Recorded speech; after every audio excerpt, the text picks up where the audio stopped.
Her lips trembled when she whispered it, so faint I almost thought I imagined it. "Check the back of the frames."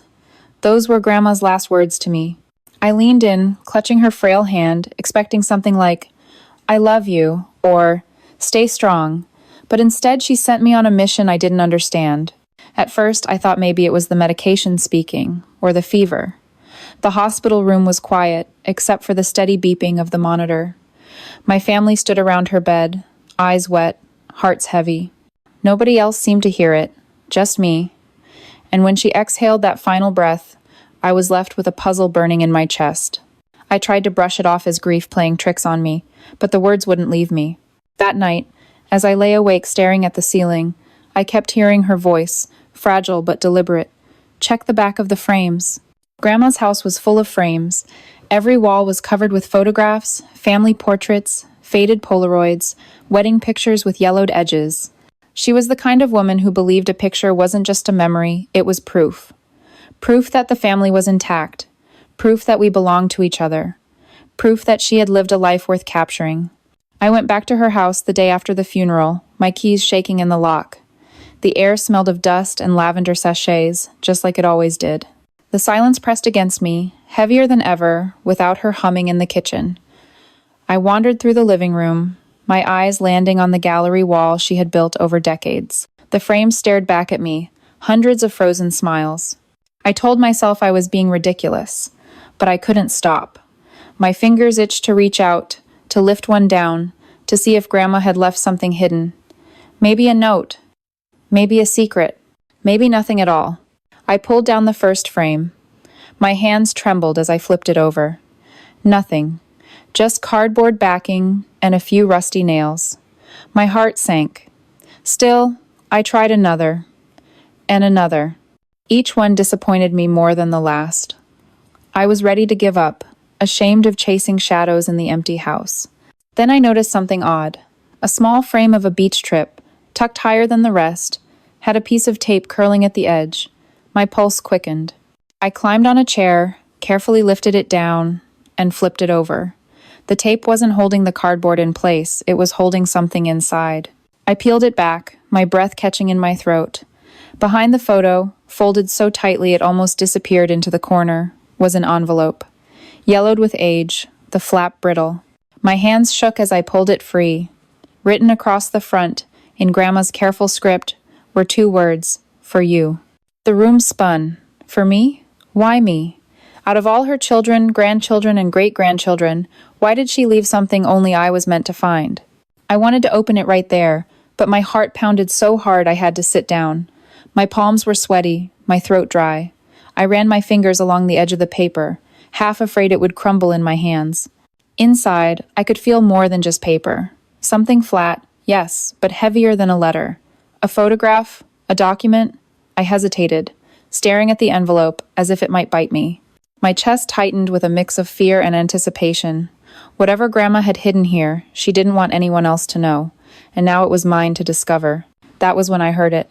A faint creak upstairs, though no one else was supposed to be in the house. I froze, envelope clutched to my chest, heart pounding in my ears. The air felt colder suddenly, my skin prickling. Had someone else known about this? Had someone been waiting for me to find it? I don't know what Grandma expected me to do with the envelope, or why her final words were a riddle meant only for me. But one thing was clear, whatever was inside would change everything. If you want to know what was hidden inside the envelope, stay with me.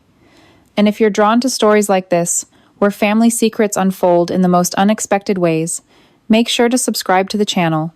If subscribing isn't your thing, a simple like tells us you're listening. And I'd love to hear from you in the comments. Tell me where you're watching from. The envelope sat heavy in my lap, as if the weight inside it wasn't paper at all, but something alive, something that could breathe and whisper the way Grandma had. Check the back of the frames. The words echoed again, like she was still in the room with me. I pressed the envelope to my chest and tried to steady my heartbeat, but the creak upstairs hadn't left my mind. Grandma's house was always a place of comfort for me when I was a child. She'd bake cookies on Saturdays, let me stay up late to watch black and white movies, and read bedtime stories until my eyes shut. But as I sat there clutching an envelope with my name on it, every corner of that house felt different. The walls seemed closer. The silence seemed louder. I thought about the way Grandma lived. She wasn't paranoid, but she was careful. She hid spare keys and fake plants, taped emergency cash behind a dresser drawer, and once told me, "You never really know who's watching." Back then I laughed, chalking it up to her old-fashioned suspicion. Now I wasn't so sure. Why would she hide something behind the frames? And why leave a note only for me? I stood up slowly, envelope still clutched in my hand, and looked at the wall again. There were dozens of frames, each with a different memory. My parents' wedding, my first day of school, family vacations where half of us were sunburned but smiling anyway. Each frame had been touched by Grandma's hands, carefully dusted, carefully placed. Suddenly, every one of them looked suspicious. I couldn't stop myself. I pulled another frame off the wall, this one of Grandma holding me as a baby, and flipped it over. Nothing, just cardboard backing, nails, and dust. But then when I ran my fingers along the edge, I felt something rough. A second layer of paper, glued to the back. My breath caught. I peeled at the corner, careful not to rip the photo. Beneath the paper was a folded slip, smaller than the first envelope, but just as deliberate. My fingers trembled as I pulled it free. Inside was a single index card. Written on it in Grandma's same script were 4 words. "Don't trust the silence." I dropped the card onto the table, my stomach twisting. Silence. Like the silence pressing around me now. Like the silence I had mistaken for peace my whole life in this house. I remembered times when Grandma would pause mid-sentence, her eyes darting toward the ceiling or the windows, like she was hearing something I couldn't. I used to think it was just age, or distraction. But what if it wasn't? What if she had spent years leaving breadcrumbs in plain sight, waiting for me to piece them together? I looked back at the envelope on the couch. I hadn't even opened it yet, and already there were clues piling up around me. A bigger secret was buried here, one I wasn't sure I was ready for. The floor above creaked again. My breath hitched. This time it wasn't faint. It was deliberate, like a step. I told myself I was being paranoid, that houses make noises, that old wood bends and groans, but I couldn't shake the feeling that I wasn't alone. Slowly, I set the frame back onto the wall and gathered the envelope and index card. My hands shook as I tucked them into my jacket pocket. I debated running outside, but some stubborn instinct kept me rooted. If Grandma wanted me to find these things, maybe she also wanted me to keep going.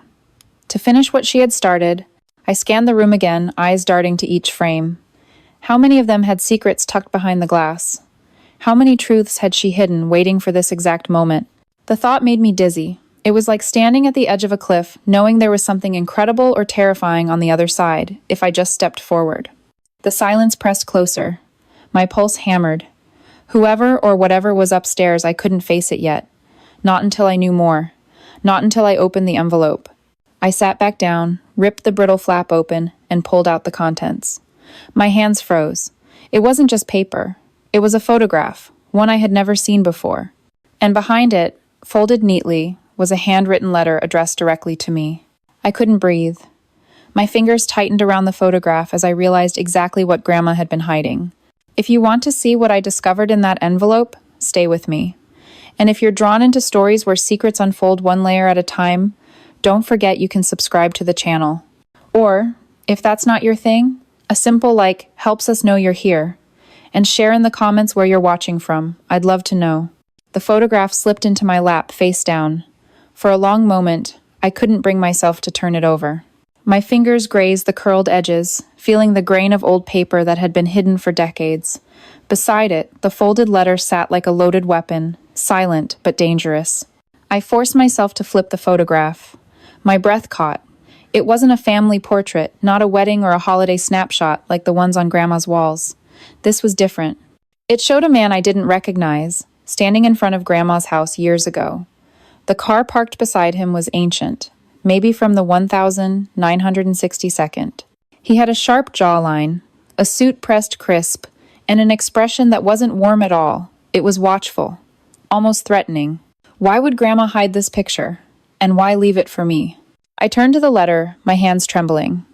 Carefully, I unfolded the brittle paper, revealing Grandma's handwriting, looping and neat, just like her recipe cards. "My dear," it began, "if you are reading this, then I am gone. I need you to know the truth, even if it scares you." I swallowed hard. My eyes darted across the lines, each one heavier than the last. She wrote about secrets she could never tell aloud, about people who had watched her, about dangers she couldn't escape. And the man in the photograph, she said he wasn't just a stranger. He was someone she once loved, someone who betrayed her, someone who never stopped watching. The words blurred as tears stung my eyes. I couldn't believe it. Grandma, the woman who always hummed while cooking, who laughed until her shoulders shook, who seemed like the safest person in the world, she had been living with fear all this time. The floor above me groaned again. This time it was louder, heavier, undeniable. My head jerked upward. Someone was moving upstairs. I stuffed the photograph and letter back into the envelope, shoving it deep into my jacket pocket.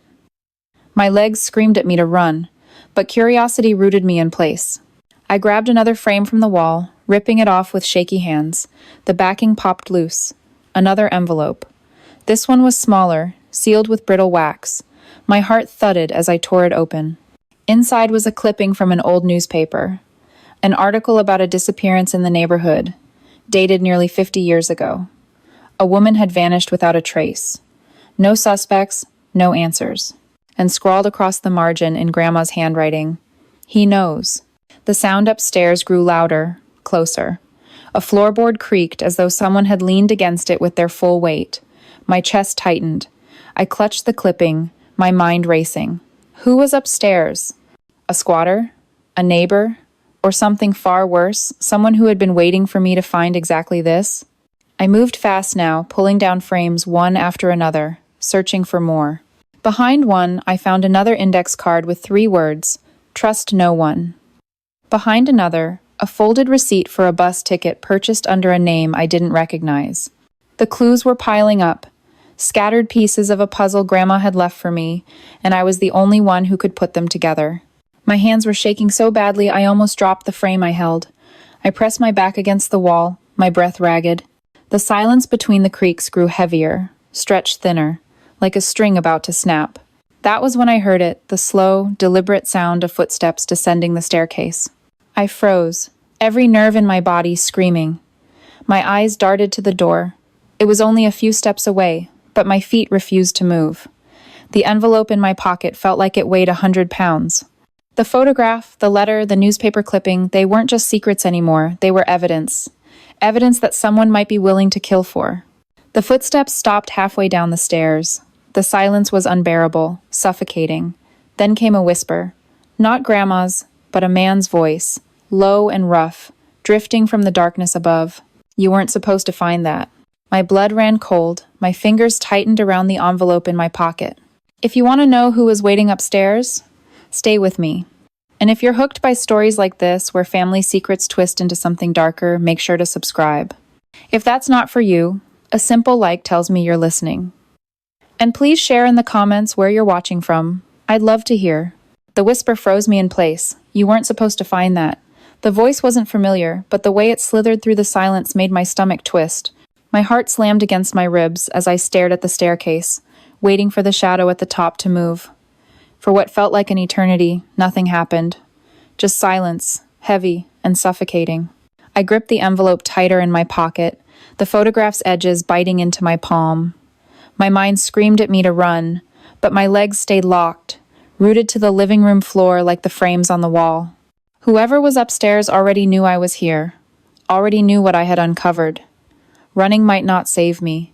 Finally, a shape shifted in the dim light above. A figure leaned into view. Tall, shoulders hunched, face hidden in shadow. The stairs creaked again as he descended one slow step at a time. "I thought she destroyed it," he muttered almost to himself. "But of course she left it for you." My throat went dry. I tried to speak, but only a croak came out. Who are you?" He didn't answer. Instead, he stopped halfway down the stairs, his hand gripping the banister. His presence alone pressed against me like a storm cloud, suffocating and dark. My grandmother's letter had warned me about betrayal, about someone watching her. Could this man be the one in the photograph? The sharp jawline, the suit. If decades had passed, age could have bent his frame and shadowed his features, but the watchfulness that stayed. "I don't know what you think you found," he said, his tone low, controlled, "but some things are better left buried."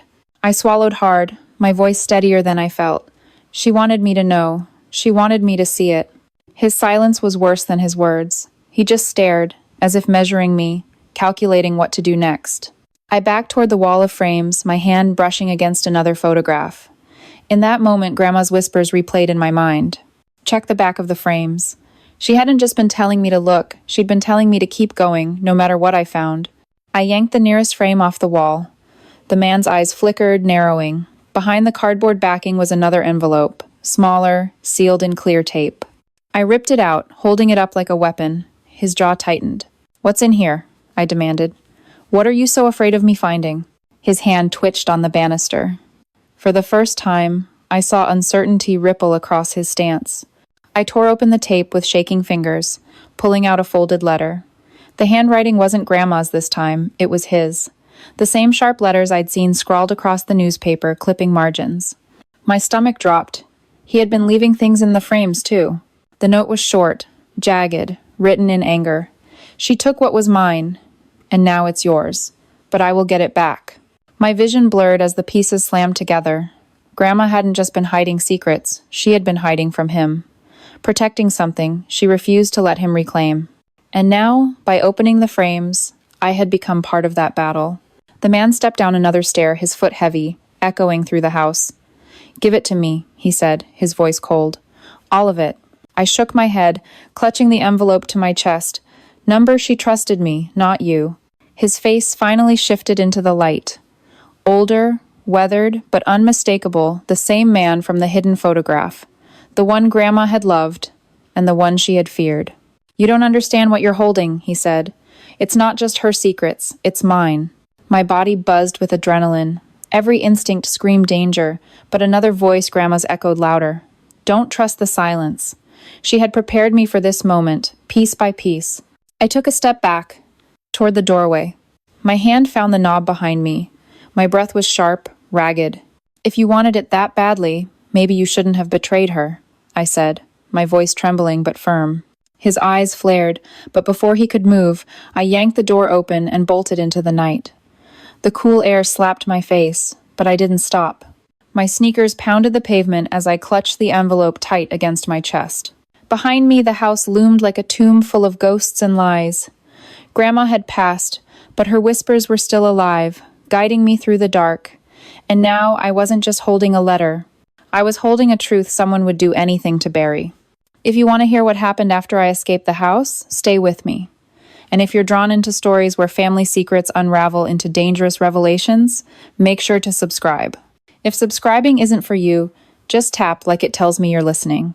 And don't forget to drop a comment letting me know where you're watching from. The night air was sharp as I ran, every breath burning my lungs. My sneakers slapped the pavement, echoing down the quiet street. I didn't stop until I reached the edge of the block, where the dim glow of a streetlight broke through the shadows. I collapsed against the cold metal pole, clutching the envelope so tightly that my knuckles turned white. Behind me, Grandma's house stood in silence. No movement at the windows, no figure chasing after me. It looked the same as always, a quaint home, filled with decades of memories. But now I knew better. Inside those walls were secrets, lies, and a man who had just stepped out of the past to confront me.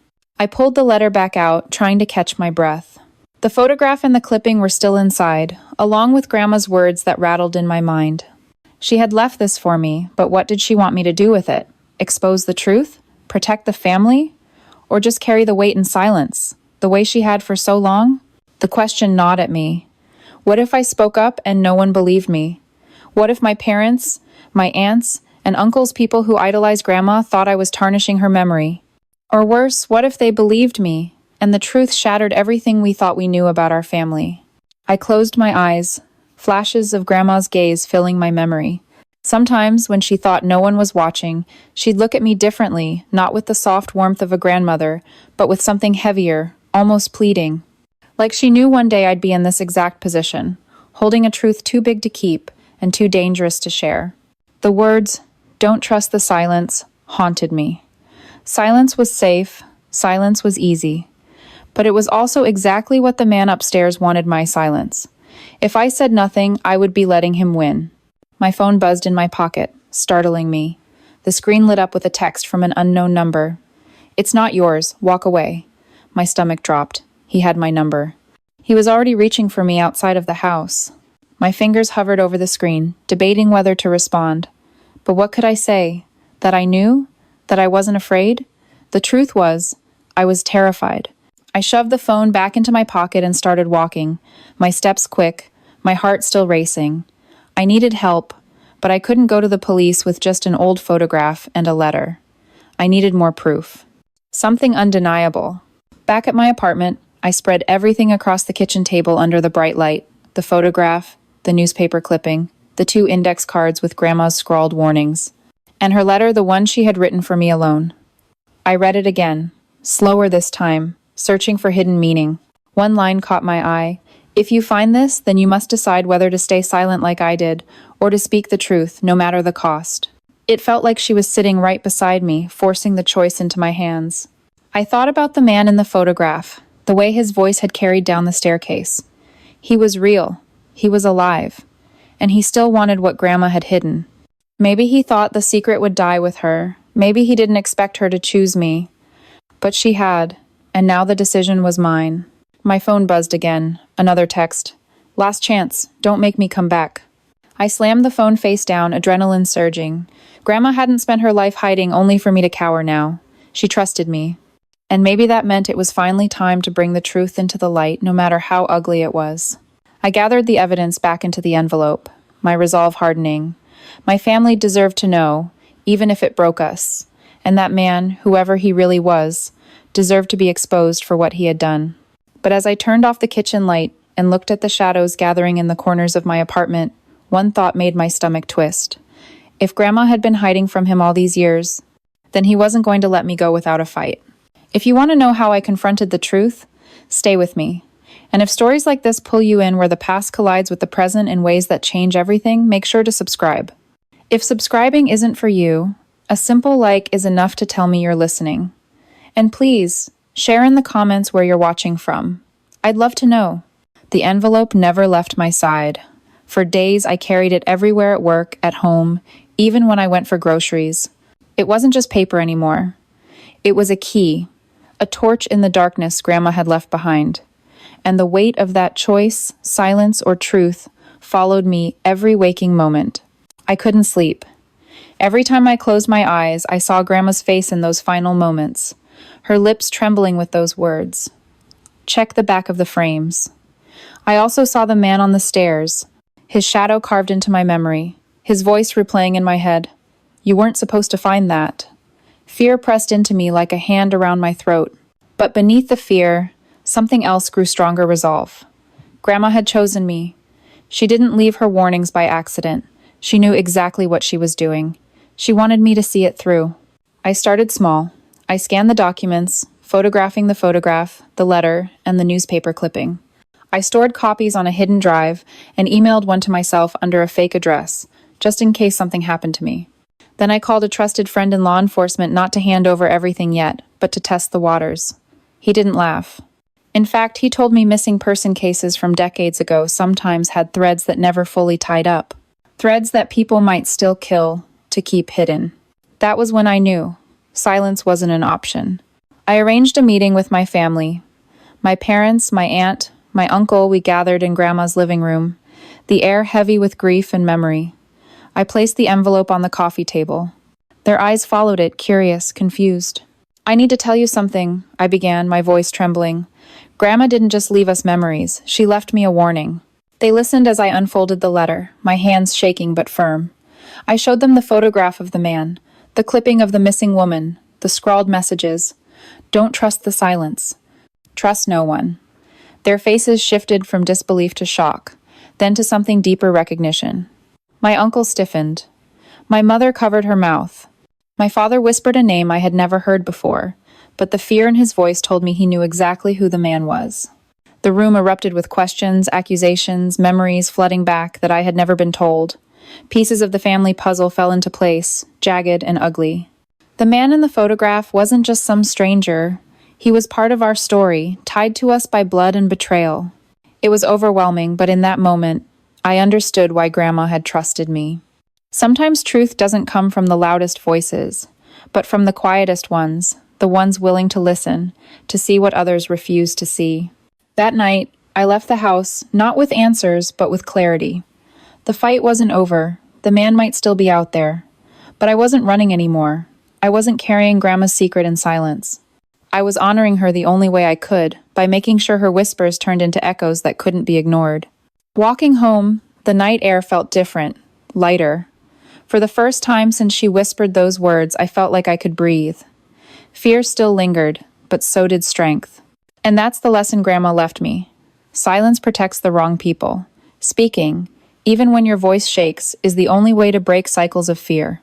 If you've been watching this story unfold, thank you for staying with me.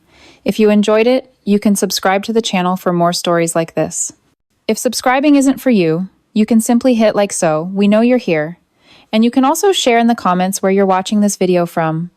I'd love to hear and let others know you're part of this journey too.